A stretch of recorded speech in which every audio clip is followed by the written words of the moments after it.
Time है। फरमाया वो आदमी जिसका दिल मस्जिद से अटका हुआ हो, अल्लाह अर्श का साया उसको नसीब फरमाएंगे।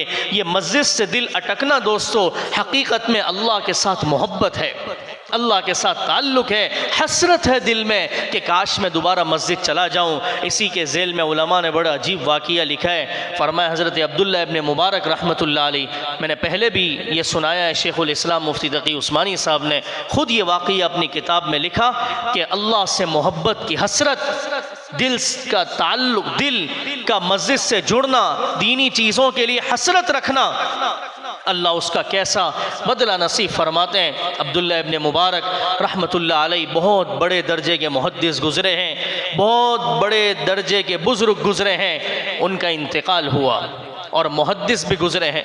इंतकाल हुआ, इंतकाल के बाद किसी ने ख्वाब में देखा है। हज़रत मुफ्ती तक़ी उस्मानी साहब ने इस वाक़िए को लिखा है। किसी ने ख्वाब में देखा, फरमाया क्या हुआ हज़रत आपके साथ? फरमाया अल्लाह ने बड़ी आसानी का मामला किया। असल तो यही है कि अल्लाह वहाँ से पार कर दे। फरमाया अल्लाह ने बड़ी आसानी का मामला किया।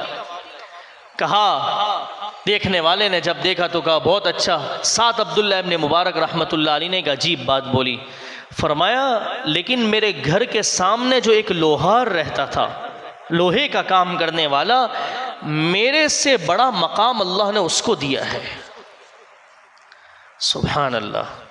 जब ख्वाब देखने वाला बेदार हुआ, सामने उस लोहार के घर में गया और फरमाया ऐसे ऐसे रात मैंने ख्वाब देखा। अब्दुल्लाह इब्न मुबारक रहमतुल्लाह अलैह तशरीफ़ लाए और फरमाया कि अल्लाह ने मुझे भी माफ़ किया, लेकिन सामने जो लोहार था उसका मकाम मुझसे बहुत आगे अल्लाह ने दिया।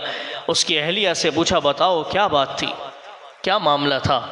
फरमाया और तो कुछ मामला नहीं था ज़्यादा जो मुझे याद नहीं, दो काम उसके ऐसे थे शायद उसकी वजह से अल्लाह ने ये मकाम दिया हो। फरमाया कौन से दो काम? फरमाया पहला काम ये था कि ये पूरा दिन काम करता था, पूरा दिन मजदूरी करता था, फिर रात को छत पे जाके अब्दुल्लाह इब्न मुबारक को तहज्जुद पढ़ते हुए देखता। हज़रत अब्दुल्लाह इब्न मुबारक का मामूल था पूरी रात अपने छत पर खड़े होकर ऐसे नमाज पढ़ते, हिलते भी नहीं थे, ऐसा लगता था कि कब कोई दीवार खड़ी हुई है। तो ये मजदूर, ये लोहार जाके उनको देखता और एक जुमला कहता था कि काश मेरे अंदर भी ताकत होती, मैं पूरा दिन काम करता हूँ, काश मेरे अंदर भी ताकत होती और मुझे भी नींद ना आ रही होती, थकन ना होती, तो मैं भी अब्दुल्लाह इब्न मुबारक की तरह अल्लाह की इबादत करता।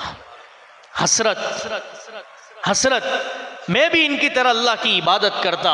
और दूसरा काम मेरे शोहर का ये था कि जब वो मजदूरी करता और लोहा काट रहा होता और मस्जिद के मौज़िन की आवाज़ आ जाती, अगर वो अल्लाहु अकबर कहता, उसका हाथ ऊपर होता तो वहीं से लोहे को फेंक देता, अपने आले को फेंक देता और कहता अब अल्लाह ने मुझे बुलाया है। वो समझ गए। फरमाया इन दो कामों की वजह से अल्लाह ने इसके मकाम को अब्दुल्ला